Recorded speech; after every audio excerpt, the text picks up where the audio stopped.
गांव के आखिरी छोर पर एक छोटा सा कच्चा घर था। उसी में रहता था रामू, एक गरीब किसान। उसके पास न तो ज्यादा जमीन थी, न बैल, न आधुनिक औजार। बस थी तो एक टूटी कुदाल, कुछ बीज और उसकी अटूट मेहनत। रामू की जमीन वर्षों से बंजर पड़ी थी। बरसों से वहां कुछ उगता नहीं था। गांव के लोग उसे ताने मारते, अरे रामू, इस बंजर धरती में मेहनत बेकार है, कुछ और काम ढूंढ ले। लेकिन रामू हर बार मुस्कुराकर बस इतना कहता, धरती माँ कभी धोखा नहीं देती। हर सुबह सूरज निकलने से पहले वह खेत पहुंच जाता। फटी धोती, पसीने से भीगा बदन, हाथों में छाले। फिर भी उसकी मेहनत कम नहीं होती थी। वह सूखी मिट्टी को खोदता, पत्थर निकालता, खरपतवार साफ करता।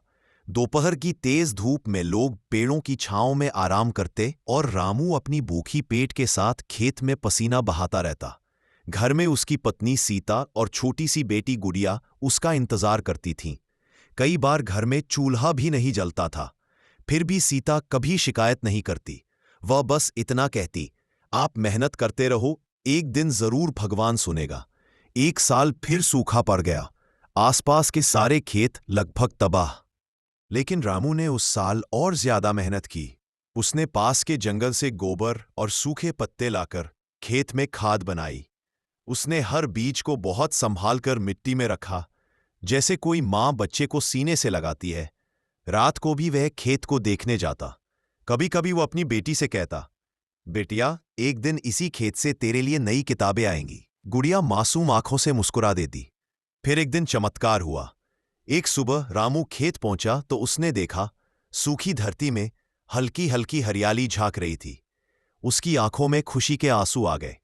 वह मिट्टी को छूकर बोला, धरती माँ, तूने मेरी सुन ली। धीरे धीरे वो छोटे छोटे पौधे बड़े होने लगे। बारिश भी समय पर होने लगी। हरी पत्तियां हवा में लहराने लगी। वही जमीन जिसे लोग बंजर कहते थे, अब सोने की तरह चमक रही थी। जब फसल पककर तैयार हुई तो रामू के खेत में अनाज की सुनहरी बालियां लहराने लगी।